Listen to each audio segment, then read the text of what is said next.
तो देखो, सबसे पहले उपभोक्ता संरक्षण को जानने के पहले तो यह जानना जरूरी है कि उपभोक्ता क्या होता है। ठीक है ना? उपभोक्ता किसको बोलते हैं? तो उपभोक्ता संरक्षण में जो सबसे इंपॉर्टेंट चीज है वो कौन है? आपका उपभोक्ता, कंज्यूमर। साधारण शब्दों में जब आप बाजार जाते हैं तो जब आप बाजार जाएंगे तो बाजार में दो ही लोग होते हैं। अब आप बोलोगे सर हम तो जाते हैं तो बहुत लोग होते हैं, ठीक है, वो आपको दिखता है प्यारे बच्चों। लेकिन अगर आप एक अर्थशास्त्री मेरी निगाहों से अगर देखोगे, देखो सर, अगर देखोगे छोड़ो, तो आपको दो ही लोग दिखाई देंगे। कौन? एक हम, एक तुम। हम बोले तो विक्रेता और तुम बोले तो खरीदार, है ना? तो बाजार में दो ही लोग होते हैं, एक विक्रेता और एक क्रेता, सेलर एंड बायर। जो क्रेता होता है वही उपभोक्ता होगा। मेरी बात समझ रहे हैं? बाजार में जो क्रेता होगा, जो बायर होगा, वही उपभोक्ता होगा। लेकिन कंडीशन, बाजार में जब आप कोई सामान खरीदने जाते हैं तो आपका उद्देश्य क्या है उस सामान को खरीदने का? क्या आप उस सामान को खरीद करके खुद यूज करना चाहते हैं, या उस सामान को खरीदे और किसी और को थोड़ा महंगे में टोपी पहनाना चाहते हैं? अगर आप कोई सामान खरीदते हैं and you want to consume it, आप उसको स्वयं उपयोग में लाना चाहते हैं, then you are a consumer, else you are just a buyer. तभी आप उपभोक्ता है जब आप किसी वस्तु को खरीदें और खरीदने का उद्देश्य स्वयं द्वारा उपभोग। लेकिन अगर आप कोई वस्तु खरीद रहे हैं और उसका उद्देश्य आपको स्वयं कंज्यूम नहीं करना है, बल्कि आप उसको और बढ़े हुए दामों में कहीं बेचना चाहते हैं, बिजनेस करना चाहते हैं उससे, समझोगे नहीं? दिल्ली गए, पालिका बाजार से ले आए शर्ट और 100 रुपया का 3 ठो ले आए, ठीक है, यहां पर 1000 का एक बेच रहे हैं। तो जब आप पालिका बाजार में जाकर के 100 का 3 खरीदे इस उद्देश्य से कि आप यहां पर आकर के बेचोगे, तो आप उपभोक्ता नहीं है। लेकिन आपने सोचा कि मां कसम 100 रुपए में 3 ठो मिला है, लोट के खरीदूंगा, पहनूंगा, और आपने जो भी खरीदा स्वयं पहनने के लिए खरीदा है, then you are a consumer. मेरी बात समझ में आ रही है? तो उपभोक्ता खरीदार को कहा जाता है, लेकिन उसके खरीदने का उद्देश्य स्वयं द्वारा किया जाने वाला उपभोग होना चाहिए। समझिए मेरी बात? तो याद रखें, उपभोक्ता से आशय क्रेता से है, ठीक है? उपभोक्ता से आशय क्रेता से है। The consumer means the buyer, the consumer means the buyer. उपभोक्ता से आशय क्रेता से है, ठीक है? लेकिन कोई क्रेता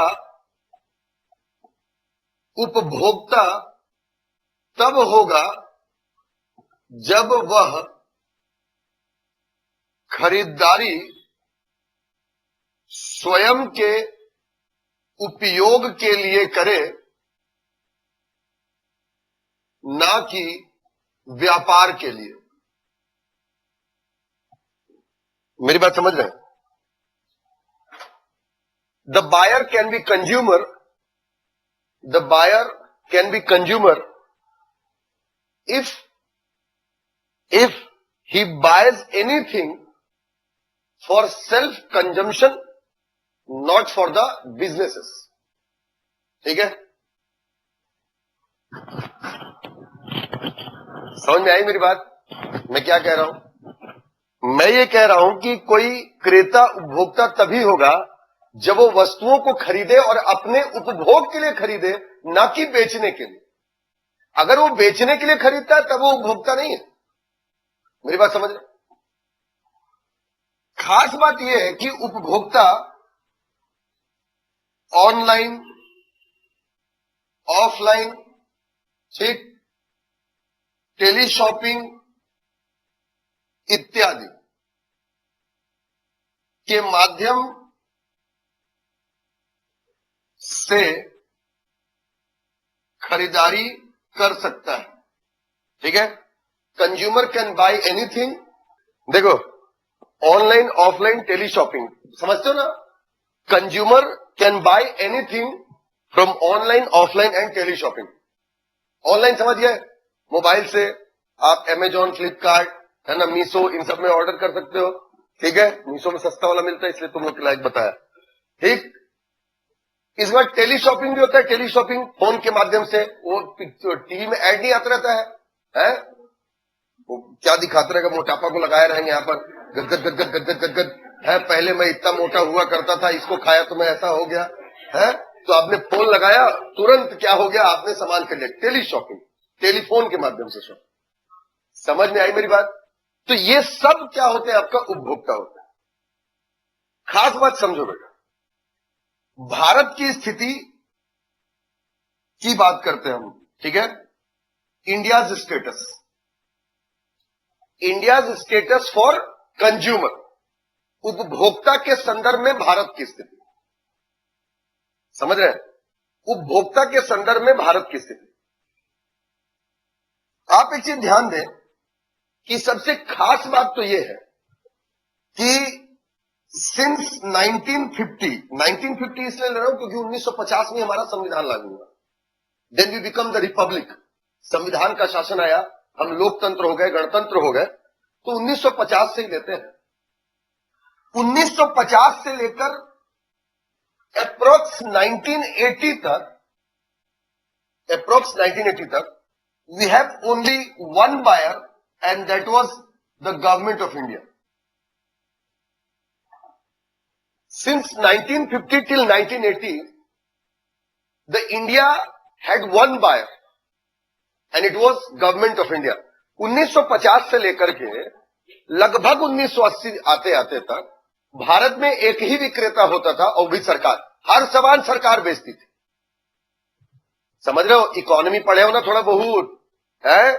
इकोनॉमी में इस बात को याद रखो आप कि जब हमने फर्स्ट इंडस्ट्रियल पॉलिसी बनाई 6 अप्रैल 1948 को, तो उस समय तो हमने मिक्स्ड इकोनॉमी डिक्लेयर किया, India belongs to the mixed economy. लेकिन जब 1956 में पंडित जवाहरलाल नेहरू जी ने सेकंड आपका इंडस्ट्रियल पॉलिसी, इकोनॉमिकल पॉलिसी को जारी किया, तो उसमें उन्होंने सोशलिस्टिक इकोनॉमी को अडॉप्ट किया। मतलब उन्होंने कहा समाजवादी अर्थव्यवस्था, हर काम सरकार करेगी। समझ रहे? तो इसी के बाद से सारे बड़े बड़े इंडस्ट्रीज, बाल्को देख लो आप, है ना, बीएसपी देख लो, ये सब सेकंड इंडस्ट्रियल पॉलिसी से आते हैं, है ना। और सबकी मालिक कौन थी? सरकार थी। समझ रहे?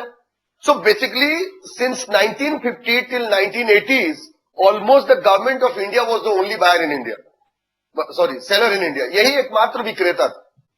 और जब सरकार ही बेच रही है, तो इनिशियली प्रारंभ में भारत में जो नीति थी उपभोक्ता के लिए, भारत सरकार की जो नीति थी वो थी क्रेता सावधान, बायर अवेयर, ऐसे लिखा होता था, क्रेता सावधान शुरू में लिखा रहता था। मतलब खरीदने वाले की जिम्मेदारी है कि तुम देख के ठोक ठेका करके खरीदो कि तुम सामान खरीद रहे हो कि नहीं, सही खरीद रहे हो कि नहीं। अगर सामान खराब निकला तो भैया हम नहीं जानते। दुकान में, कई दुकान में आप जाते होगे तो दुकान वाला बोलता होगा, ठीक, दुकान वाला बोलता हो देख लो भैया, फिर वापस नहीं होगा बाद में, ठीक है, आप अपना अच्छे से देख लो। तो this policy is known as buyer aware, buyer must be aware, क्रेता को सावधान होना चाहिए। समझ में आ रहा है? क्रेता क्या होना चाहिए? सावधान। यही हमारी पॉलिसी थी, ठीक, ये हमारी पॉलिसी। लेकिन अगर हम वर्तमान में अगर देखें, हुआ क्या कि पहले तो क्रेता सावधान, मतलब बायर को क्या होना चाहिए? अवेयर होना चाहिए, ठीक, खरीदार को अवेयर होना चाहिए, ठीक है ना। खरीदार को अवेयर होना चाहिए कि उसको सामान खरीदना है कि नहीं खरीदना है। अगर गलत खरीद रहा है तो उसी के ऊपर जाए, ठीक। अगर हम चले आपका, तो मैं बात कर रहा हूं 9 अप्रैल 1985 की, 9 अप्रैल 1985 की बात कर रहा हूं। 9 अप्रैल 1985 को क्या हुआ? संयुक्त राष्ट्र संघ की एक संस्था है यूएनसेक। आप जब पार्ट 2 पढ़ेंगे तो इसमें आप जानेंगे इसको, यूएनसेक के बारे में। यूएनओ में जो उसके अंग है है ना, सोशो इकोनॉमिक काउंसिल है जो उसका यूएनसेक, ठीक है ना, United nation socio economic council, ठीक है ना, संयुक्त राष्ट्र संघ की सामाजिक आर्थिक परिषद, मतलब ये सामाजिक मुद्दों, है ना, गरीबी ओरीबी इन सब चीजों पर, गरीबी, है ना, भूखमरी इन सब चीजों पर और आर्थिक मुद्दों पर विचार करने वाली संस्था है, यूनाइटेड नेशंस का ये अंग है। इस यूएनसेक ने 9 अप्रैल 1985 को एक प्रस्ताव पारित किया कि जितने भी यूएन के सदस्य राष्ट्र हैं, संयुक्त राष्ट्र संघ के जितने भी सदस्य राष्ट्र हैं, सदस्य राष्ट्र, उन्हें उपभोक्ता के अधिकारों को संरक्षण प्रदान करने के लिए कानून बनाना होगा। मेरी बात समझ रहे हैं? 9th of April 1985 was the benchmark year when UNSEC had passed a resolution, that all the members of United Nations must pass a law to protect the consumer rights. मेरी बात समझ रहे हैं? संयुक्त राष्ट्र संघ की जो यूएनसेक इकाई है, इसने एक प्रस्ताव पारित किया, दे पास्ड अ रेजोल्यूशन, कि जितने भी संयुक्त राष्ट्र संघ के जो सदस्य देश हैं, उन सारे देशों को जो अधिकार है, उपभोक्ता के अधिकार है, उनको प्रोटेक्ट करने के लिए एक कानून बनाना होगा। एज वी ऑल नो, हम सब ये जानते हैं कि जो भारत है, India is also member of United Nations. Bharat भी क्या है? आपका संयुक्त राष्ट्र संघ का सदस्य है। जब भारत संयुक्त राष्ट्र संघ का सदस्य है, इसका मतलब भारत को भी उपभोक्ता के अधिकारों को प्रोटेक्ट करने के लिए कानून बनाना पड़ेगा।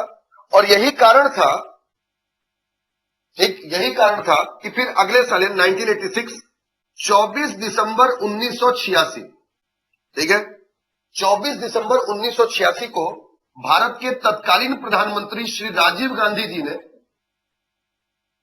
ठीक है, भारत के तत्कालीन प्रधानमंत्री श्री राजीव गांधी जी ने उपभोक्ता के अधिकारों को संरक्षण प्रदान करने के लिए एक कानून पारित किया, जिसे उपभोक्ता संरक्षण कानून या अधिनियम 1986 कहते हैं, ठीक है। Such as on 24th of December 1986, 24th of December 1996, the then Prime Minister of India, Shri Rajiv Gandhi ji, had passed an act which is known as Protection of Consumer Rights Act 1986, ठीक है, जिसे हम उपभोक्ता संरक्षण कानून 1986 कहते हैं।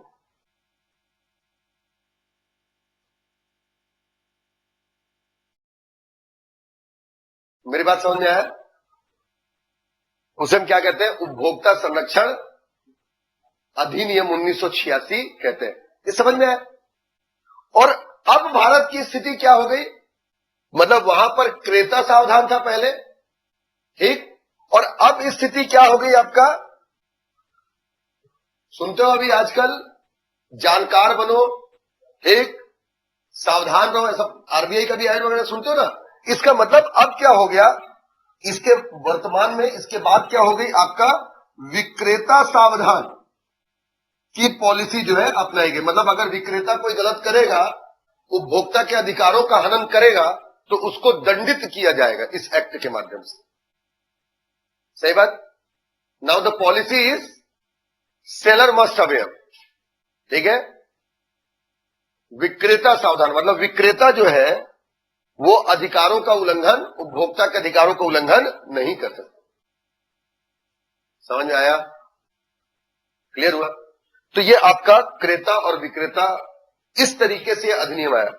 याद रखें, चूंकि 24 दिसंबर 1986 को उपभोक्ता संरक्षण कानून लाया गया, इसलिए 24 दिसंबर को हम राष्ट्रीय उपभोक्ता दिवस के रूप में मनाते हैं, ठीक है। इसलिए 24 दिसंबर 1986 को चूंकि एक्ट लाया गया, इसीलिए 24 दिसंबर को हम राष्ट्रीय उपभोक्ता दिवस, नेशनल कंज्यूमर डे के रूप में सेलिब्रेट करते हैं, ठीक है। और ये कानून जो है आपका उपभोक्ता के अधिकारों को संरक्षित करने के लिए लाया गया। समझ में आया कि नहीं? लेकिन अगर हम इसका थोड़ा सा, भाई ऐसा तो नहीं था कि भारत में डायरेक्ट आ गया, ये कैसे आया, क्या क्या चीज हुई, उसकी पृष्ठभूमि क्या थी, थोड़ा ये भी जानना जरूरी है। ठीक है, क्यों आया ये तो जान गए कि उपभोक्ता के अधिकारों को प्रोटेक्ट करने के लिए, लेकिन कैसे आया, इसका बैकग्राउंड क्या था, ये भी जानना जरूरी है। तो बैकग्राउंड थोड़ा सा हम देखते हैं। देखिए, उपभोक्ता जान गए क्या होता है, उपभोक्ता की या उपभोक्ता के अधिकारों को लेकर के जो भारत की स्थिति है, इंडिया स्टैंड है, वो भी हमने जान लिया। ठीक, थोड़ा सा अगर हम विकास की बात करें इसमें, है ना, पृष्ठभूमि सब, ठीक है, उपभोक्ता अधिकारों के संरक्षण की पृष्ठभूमि की अगर हम बात करें कि कहां से कॉन्सेप्ट आया, मेरी बात समझे, कॉन्सेप्ट कहां से आया to protect the consumer rights. तो सबसे पहले एक ईयर आप याद रखिए, ईयर था 1960। 1960 यूएसए, अमेरिका। अमेरिका में एक पॉलिटिशियन कहे आप या सोशल एक्टिविस्ट कहे, सामाजिक राजनीतिक कार्यकर्ता थे, जिनका नाम था रॉल्फ नाडेर। ठीक है, रॉल्फ नाडेर। ठीक, रॉल्फ नाडेर 1960 में रॉल्फ नाडेर ने अमेरिका में उपभोक्ता के अधिकारों, उपभोक्ता के अधिकारों के लिए आंदोलन किया। मुझे बात समझ रहे? In 1960s the social and political activist of US Ralph Nader had started a movement for consumer rights।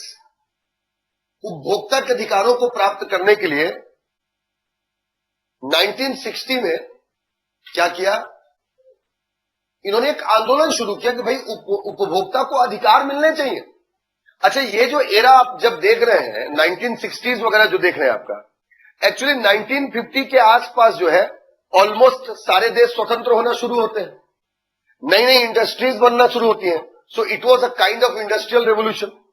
नए नए प्रोडक्ट मार्केट में आएंगे, तो नए नए प्रोडक्ट मार्केट में आएंगे तो अब डुप्लीकेसी भी उसकी हो सकती है। ठीक है ना, जरूरी नहीं है कि सारे सही प्रोडक्ट ही मिले, तो जनता के साथ जनता के अधिकारों का हनन हो सकता है। समझेंगे मेरी बात को, उपभोक्ता के अधिकारों का हनन हो सकता है। और बेसिकली हर चीज की शुरुआत कहां से होती है, अमेरिका से ही होती है ना भाई। इंडस्ट्रियलाइजेशन या अगर प्रोडक्ट्स अगर बढ़ेंगे, नए नए प्रोडक्ट्स बढ़ेंगे तो वहीं पर तो सबसे पहले बढ़ेंगे। ठीक है ना, इसलिए 1960 में Ralph Nader had started a movement for the consumer rights. और इनके प्रयासों का मतलब इनके आंदोलन का ये लाभ हुआ कि वर्ष 1962 में अमेरिका के 35वें राष्ट्रपति थे, उनका नाम था जॉन एफ कैनेडी। ठीक है, जॉन एफ कैनेडी। 1962 में the 35th president of USA John F Kennedy, इन्होंने ये कहा कि ठीक है हम उपभोक्ताओं को अधिकार देंगे, and he had added the consumer rights in bill of rights. मेरी बात समझ रहे हैं? और 1962 में अमेरिका के तत्कालीन राष्ट्रपति जॉन एफ कैनेडी ने जो उपभोक्ता के अधिकार होते हैं उन्हें बिल ऑफ राइट्स में शामिल कर दिया। बिल ऑफ राइट्स अमेरिका के संविधान में बताए गए मौलिक अधिकार को कहते हैं। So basically he had given the fundamental right status to the consumer rights. मतलब अमेरिका में जो उपभोक्ता के अधिकार हैं उन्हें मौलिक अधिकार के रूप में प्रदान कर दिया। मेरी बात समझ रहे हैं? And US become the first nation, और इस प्रकार से अमेरिका विश्व का पहला देश है जिसने उपभोक्ताओं को अधिकार कानूनी रूप में दिए, फर्स्ट, और खास तौर पर मौलिक अधिकार के रूप में दिए। इसका मतलब यह है the consumer rights in US is not only guaranteed by the act, it is also guaranteed by the constitution. मेरी बात समझ रहे हैं? जो उपभोक्ता के अधिकार है अमेरिका में वो केवल कानून के माध्यम से गारंटेड नहीं है, उनको मौलिक अधिकार का दर्जा दे दिएगा, मतलब उनको संविधान गारंटी देता है कि उपभोक्ताओं के अधिकार का हनन नहीं होगा। मेरी बात समझ रहे हैं? तो उपभोक्ताओं के अधिकार का हनन नहीं होगा, it is guaranteed by the, ठीक। अब जब यहां पर हुआ, इसी से प्रेरित हुए। अब देखिए इंडिया में भी क्या हो रहा है, इसी के पैरेलल अगर हम इंडिया को भी लें तो सेकेंड इंडस्ट्रियल पॉलिसी आ गई है हमारी 1956 में। और 1956 में जब सेकेंड इंडस्ट्रियल पॉलिसीज आ गई है तो बड़ी बड़ी इंडस्ट्रियां चारों ओर लग रही थी। जब बड़े बड़े इंडस्ट्रियां लगेंगी, इसका मतलब यह था it's a kind of industrial revolution. Bharat में औद्योगिक क्रांति आ रही थी, although it was the public sector industries, भले ही वो सरकारी उद्योग हो, लेकिन जब उद्योग बढ़ेंगे तो प्रोडक्ट भी तो बढ़ेंगे, और जितने ज्यादा प्रोडक्ट बढ़ेंगे उतने ज्यादा पायरेसी की भी समस्या होगी, जनता के साथ गलत भी हो सकता है। मेरी बात समझ रहे हैं? क्वालिटी डाउन हो सकती है।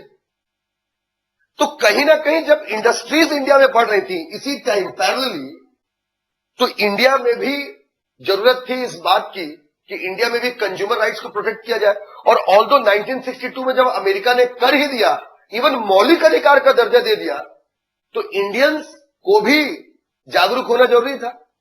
इसलिए फिर 1964 में, 1964 में भारत में जे.आर.डी. टाटा, ठीक है, मेरी बात समझ रहे हैं? रतन टाटा के पिताजी जे.आर.डी. टाटा ने 1964 में fair trade association, FTA, fair trade association की स्थापना की, ठीक है। इन 1964 JRD. Tata had established or founded the Fair Trade Association, Hindi में भी ऐसी लिखेंगे फेयर ट्रेड एसोसिएशन, ठीक है, उचित व्यापार संघ ऐसा बोल सकते हैं, ठीक है। JRD. Tata had founded the fair trade association, ठीक है, उचित व्यापार संघ की स्थापना उन्होंने की 1964 में। और इसके माध्यम से उन्होंने कंज्यूमर राइट्स, जो उपभोक्ता के अधिकार हैं, उनको संरक्षण प्रदान करने का पहला प्रयास किया एवं उपभोक्ता के अधिकारों की मांग की। फेयर ट्रेड एसोसिएशन की उन्होंने स्थापना की और इस एसोसिएशन के माध्यम से उपभोक्ता अधिकारों को संरक्षण प्रदान करने के लिए सरकार से उपभोक्ता अधिकारों की मांग की। मेरी बात समझ रहे? And through this association he had demanded for the consumer rights and even the protection of the consumer rights from the government, ठीक है ना। सरकार से उन्होंने निवेदन किया, आग्रह किया कि भाई क्या किया जाए, उपभोक्ताओं के जो अधिकार होते हैं उनको संरक्षण प्रदान किया। क्लियर हुआ?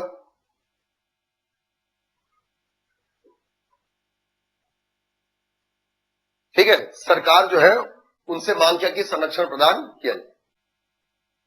और इसके बाद संरक्षण प्रदान करने की उन्होंने मांग की। फिर अभी आपको मैंने बताया कि 1985 में क्या हो गया आपका यूएन सेक।